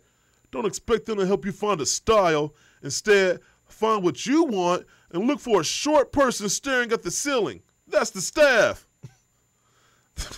So they're all just midgets. They just hire midgets to come work at the store. They will get your size, but probably not the right style. And don't expect them to bring you the correct style if what they brought you is reasonably close. Lawrence Z. Wow. Just find the short person staring at the ceiling. Yeah, the short one. Find an aloof midget, and that would be somebody that works there. I'm not a puppet. I'm a real boy. Oh, my God. Foot Locker, West Queen Street, Toronto. I agree with the 1 star from the previous reviewer, but I give them even less. Hashtag bitter manager looked elsewhere when I walked in with my running clothes. No smile, no help, nothing. So after I Googled for the Nike shoe I was looking for, I decided to ask William, I guess he knows on a first name basis, William, if he could show me the lunar glide I was looking for. Hashtag bearded manager said to him. That's too many hashtags in his Yelp review for me I right know, now. already. As bored as he could be, and as condescendingly as he could be, do you even know what the shoe looks like by sight? William said no. Beard, okay, so he's no longer a hashtag, he's just Beard by this point. Beard walks us both over, points like he's giving us military instructions, and then walks away. No customer service. Not even an attempt at selling me a shoe. I said thanks to William, and I walked out with my $150 plus 13% sales tax tucked safely away in my wallet. Ooh, that 13% sales tax. I know, serious. He knew it to a T. This should be Nike's new slogan. Hashtag just don't do a damn thing. Jesus Christ, the hashtags. Hello, Monkey E. Well, you talk about that 13%, but with the exchange, that's only like 4 cents. Okay, cool. Thanks. Yeah, it's much better. Foot Locker, East Girard Street, Toronto. At this location, they have a saying, if you don't see it, don't ask for it. Well, not really, but as far as I can tell, it ain't too far from the truth. They seem to have quite the young staff here. You know the ones. Still living at home with mommy, but daddy says they have to pay board, so hence they must work to earn money. I've never seen a more lackluster bunch of teenagers in my life. Hey, I'm sorry you're not at home on your PlayStation instead of looking at the customers. You may as well be, because you're not helping me. I'm telling you, the sarcasm is just dripping in this review. This seems like a review for any Foot Locker. Sorry, I take an unpopular size in the shoe, and you actually have to check in the stockroom for it. The horror! Did you have to use a ladder too? I hope yours came with instructions, you little shit. Damn. Wow. There were signs all over saying buy one, get one, oh, my bad. Buy one, get the second half price. Payless and Zellers does it all the time. But here, it's not all the shoes. Are you whack, man? When asked if certain shoes are indeed part of the misleading little promo, I got even more attitude. Lose the tube, dudes, as your homies would say. Wow. First of all, nobody says "tude," and people still use homies. Yeah. Oh, okay. I do. When I go to the store to buy Dockers, I talk to the homies all the time. I asked you a simple question. I never did find a pair of shoes here, but I'm sure no one cared here either. Now they can go back to their fascinating conversations about whether the Gorillaz was a hip-hop band or not. What? Oh, man. Maybe if you had signs on or near the shoes that were included in your little sale, I wouldn't have to talk to you, and we'd all be happy. Oh, yeah, if you speak grunt, it helps too.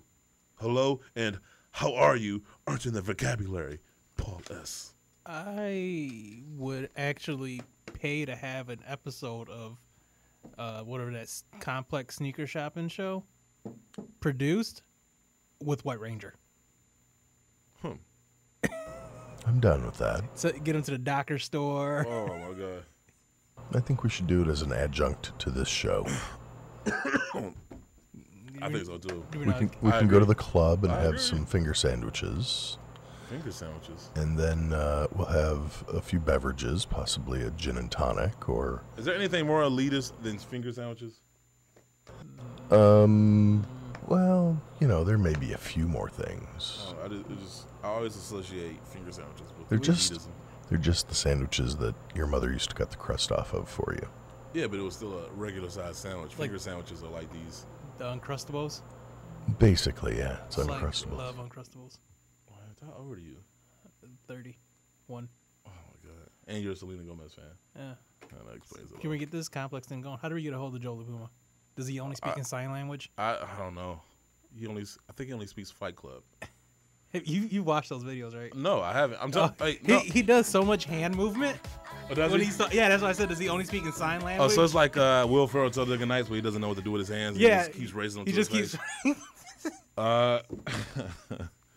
No, I mean, not that I don't like it. I just, if I just haven't had the. In case I never watched it. I've seen it. I'm aware. There's of some it. good ones. Most of them are trash bags. No, I mean, I'm not aware. I mean, I'm aware of its existence. However, I just don't. I'm not moved to watch any. No, some of them are interesting. Most of them are like bad. And I don't feel like I have to and then I never made it a point to hey, everybody, look at me not watching this video. Yeah. You know, a pimento cheese sandwich is a full-size sandwich, but I think it is probably considered a little pretentious. I mean, full size according to who though? It's like a half a slice of bread. That's a full sandwich, isn't it? Half a slice of bread. What? Half a slice of bread. Kind of white shit. I know like that is slice of bread. I'm sorry. I agree with Francis. I concur. Speaking of complex, though, I want to address this too, man, because I am one to always try to pay my dues to people, and I always want to acknowledge people, especially when they came before me. Pause and laid the groundwork. Yeah. So. Anybody knows that listens to this show, I always reference OSD Live, Sean Paper Chaser Williams, D. Wells. There's others like Cali Vegas and Ridiculous. And if I'm missing anybody else, judge it to my mind, not my heart. But those guys, one, started the whole sneaker podcast wave. Mm-hmm. You know what I'm saying? I know a lot of people credit us, but they started it. That's why I always acknowledge them on our show. Two, they have been doing this thing called social studies. As a matter of fact, whenever the new school, whenever the new semester of it starts up, we usually promote it on our show. And we've been doing it for a couple of years now. And they've been doing it probably even longer. Anyway, long story short, they have been doing this. And then, however, somebody wrote on Complex, hey, it'd be a good idea if somebody taught sneakers in class, or if they made a class out of sneakers. And it's just like, I write for Sneaker Bar Detroit. I haven't written in a while because I haven't really been moved to, and plus I'm busy. But whenever I write about a particular subject, first thing I do is accumulate information, and I do research on the subject before I fix my mouth to talk about it, because once it's out there, and then you end up looking ignorant or stupid. And so, I would like to think if you're going to write on a subject, you'll do your due diligence and do some amount of research. And had they even Google search sneaker classes, you would instantly see social studies. Google's a powerful. Yeah, and back in the day, we actually had to go get into the encyclopedia and have to look it up. We had to go back into the back of the book and look up references or whatever the Stone source. Ages. Yeah, and it's like now, you have the benefit of Google and people still act like they don't know. And so anyway, I'm just saying this in defense of them because, they're talking about bringing their show back, and I hope they do. But they don't right now. And Sean Paper Tristan Williams posted it yesterday on his Instagram where it's like, wait a minute, like, how you going to speak on a subject but not acknowledge the people who are doing what you said should be done? That's like me coming out like, man, you know what? Somebody should, somebody in the NFL should, protest, the mass killings and shootings of unarmed black people. Somebody should do that without acknowledging, hey, Colin Kaepernick and any other athlete that's been doing it. It just sounds ridiculous when you think about it. And so, I just think sometimes Complex has a hard time acknowledging anything outside of itself. And, Sean Paper Tristan Williams, D. Wells, these guys are doing real grassroots work without the acknowledgement. And they're not necessarily looking for the acknowledgement or the fanfare, but at the same time, how you going to talk about something and not acknowledge the people who are doing it? Mm-hmm. The people that are laying that groundwork, the people who are doing that real shit. While we all are sitting there talking about shoes and having fun, they out there doing some real stuff in the community that nobody seems to be talking about. So I just wanted to take this time to acknowledge them and give them their due. They have a curriculum called Social Studies where they go into schools and they teach about sneakers and not just about Jordans and Yeezys, but about sneakers and history and all that other stuff. As a matter of fact, I'm supposed to be talking with them now to bring that to Detroit because I think as far as I know, it is local to them right now. So I just wanted to acknowledge them because I feel like a lot of times, people who are doing real stuff don't get acknowledged, and we have a platform to acknowledge those people. And I just want to shout out to D. Wells, Ridiculous, Cali Vegas, Sean Paper Tristan Williams. Those guys are doing real things. They've helped us get to this point. I know I can always reach out to them, and they always got some type of advice for me to, think about and ponder. But I just, if anybody from Complex is listening, y'all might want to reach out to those guys and do an update to that story. And, and stop making trite articles. I feel like a lot of the articles are extended Twitter posts instead of articles. Yeah. And they made that change real quick, too. Yeah, and it's just the most trite. I would say there are some people. There's this one lady that writes for them. I think she writes for Complex Style. I like her. There are a few people there that write, some good articles. And yes, we use a lot of this stuff as far as reference for news stories, like for Soul Collector or for Complex or whatnot. Because once again, these are just news stories. We're not trying to have a deep conversation about it. It's just, Nike is doing this in their stocks and Adidas is number 2. There's nothing earth-shattering or groundbreaking. However, if you're going to make a post or an article about, hey, we should do this, and yet there are people who have been doing this for years, and you obviously didn't do your due diligence, but yet you're writing articles about it, that to me is just willfully ignorant. Yep. And I would just like to give them their due on our show. And if you are interested in getting involved in social studies, I would suggest that you reach out to Sean Paper Tristan Williams or to D. Wells on social media, or just go to osdlive.com and go on our website and find out more information about social studies and get involved. And, hopefully we can help spread this thing. Maybe more people get involved. It can go from city to city, go from New York to Detroit to L.A., Sacramento, Atlanta, Miami, wherever. So shout out to those guys, man, people who are really doing things in the culture to make it better. So with that being said, release dates brought to you by SneakerBarDetroit.com, the number one source of sneaker news and release dates. And I told you we had 19 shoes come out today. Yeah. So in case you're listening to this live and you did not know, for today, Saturday, October 14th, you have the Air Jordan 12 Bordeaux, the Air Jordan Retro 12 GS Dilly Pink, you got the PSNY Special Edition Air Jordan Retro 15 collection, that's the global release, the Just Don Special Edition Jordan Collegiate Collection, got the Nike Sportswear Flax Collection, that's all the wheat-colored, Nike joints. The Nike Air More Tempo Dark Stucco, the Nike Women's Air Max 1 Jewel Wolf Gray, the New Era Special Edition New Balance 574 Sport Pack, the Sneakers and Stuff Special Edition Reebok Club C Premium, The Few Special Edition Saucony Shadow Master 5000 Goth, whatever. Got the which one was right? Goth or Goth? In German, it's actually Gute. Oh God. We're in America, so how would you say Gute it? How would you is say it in America? Goth. Hey, Goth. Pata Special Edition Exodus Gel My knit sold exclusively at Pata Amsterdam and London. Off the Hook Special Edition Puma Clyde dress code sold exclusively at Off the Hook locations. Mastermind Japan Special Edition Vans Mountain Edition, that is an online release only. Parlay Special Edition Adidas EQT Support ADV pack.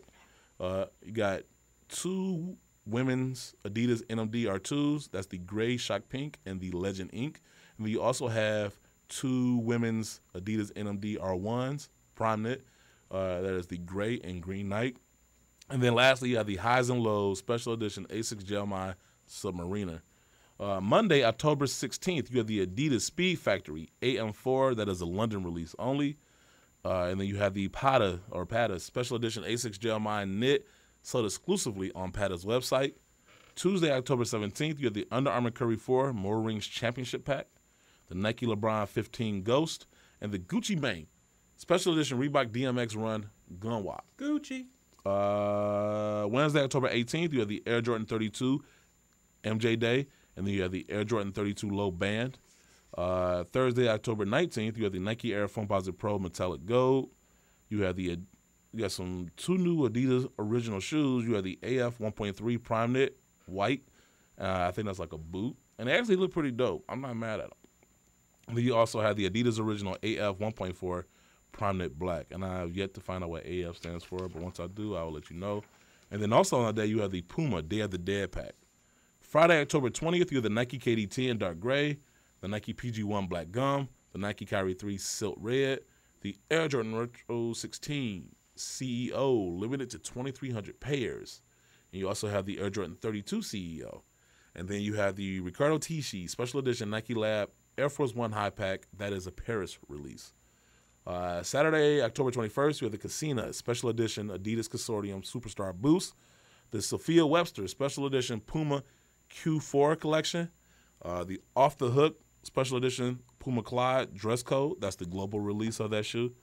You also have, once again, the Riccardo Tisci Special Edition Nike Lab Air Force One High Pack. That is the global release at Nike Lab locations. So it's coming out multiple times, so you should have multiple chances of getting them.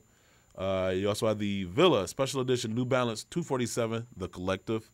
And then lastly, you have the Nike Vandal High Supreme Doc Brown. Those are the shoes worn in Back to the Future. And then lastly, Sunday, October 22nd, you have the Guapski Special Edition New Balance 998. There's still no word on official release dates for the Adidas NMD TS1, the Adidas Yeezy High Top, the Nike Pegasus 35, the Nike Air Huarache Zip, the Nike Air Max Ninja Pack, the Nike Women's Air Ultra Comet Blue Pack, the Dornbacher Special Edition Nike Air Vapor Max, the Nike Air More Up Tempo Quick Strike Chicago, the Kendrick Lamar Special Edition Nike Cortez Damn, and the Air Jordan Retro 11 GS Premium Eris. They're basically the Burgundy 11s from last year, but black, and looks like the patent leather part is some type of like stingray leather. Yeah. The pictures. There's more pictures came out. Yeah, they cool. The OVO 11s. Yeah. Also, there are a number of shoes releasing overseas with no set release date for here in the States, such as the Vans Chill Vibes collection, the Nike Women's Air Max 97 Neon, the Nike Women's Air Max 1 Premium Black Scales, and that's it. Okay, yeah. So those shoes, you could probably find them in places like Size, Foot Patrol, Foot Locker EU, and Sneakers and Stuff. Yep. Can't think of any place else off the top of my head. But anyway, stay tuned to SneakerBarDetroit.com for more sneaker news and release dates. And for one of my favorite, we can do it, but no pictures.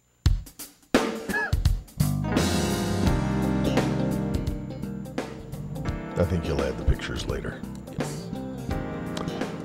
Yes. One of my favorite parts of the show, too. This is the Sneaker Box Podcast, Lady Sneakerheads of the Week, brought to you by @ChickWithHeat. Where do I find that?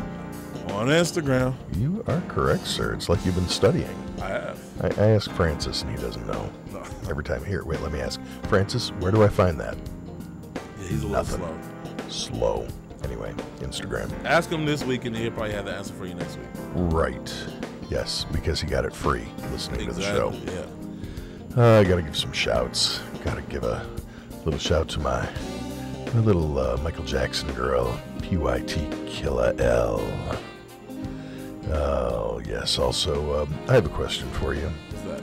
What is my favorite breakfast food? I would have to say toast. White bread. Wow, white bread? Wow, thank you. Do you like wheat? I like brown bread. Like multigrain? It's okay, yeah. Multigrain is good. Yeah. It's that multicultural stuff. No, it's my favorite for breakfast is gangsta toast. Hey. And I gotta send her some love. Oh, my dirty girl. My kinky row music. Oh, I'm sorry, that's Kiki row music. Gotta send some love to her. Kinky or not. And we make sweet, beautiful, beautiful sounds. She's making melodies. Big love to her. And as I turn the page, she lights my way. She's like a lovely Vietnamese lamp. She's Tiffany Nguyen. You know, I think this one's misspelled because it should say BZ08. But it's a big shout, big love to MBZ08. There's 2 O's. There are. Yeah. I only see one. Send your love to the wrong person. Oh, man. It'd be funny if there was an MBZ08 and then there's an MBZ008. No, I'm saying BZ08. Okay. Shout out to you. Yeah, kind of what I thought. And let's see, finally, let's send a little love. She's working her way. She's 1/3 of the way there. She's almost triple X. She's Angie X Leah. Or is that Angie 10 Leah? We should ask her. She'll, whisper it to me later tonight. I know.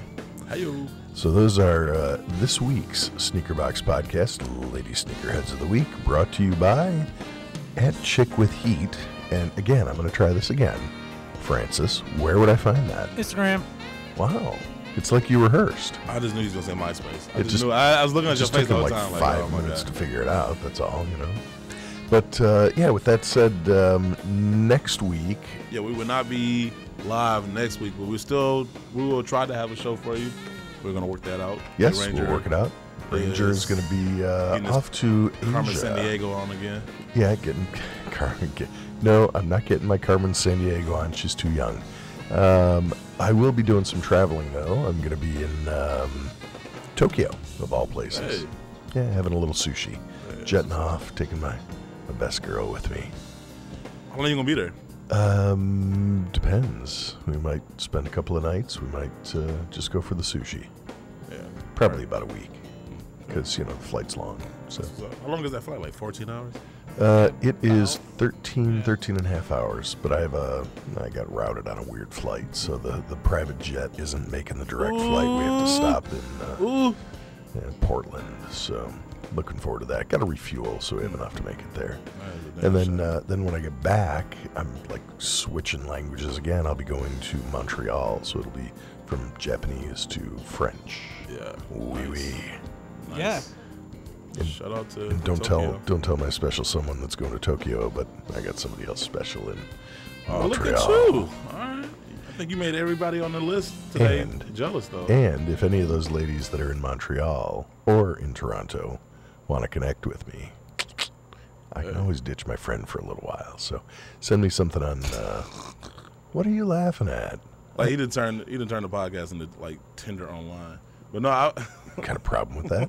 No. I don't. I like hearing that. So post something. Where should I send it? You know what? Let's send it to you, and you forward it to me, and that way you can clear them for me. Oh my God. Yeah, okay, you're gonna be my pimp. Oh God. I like the way this is going. Yeah, so the commercial or him? Both.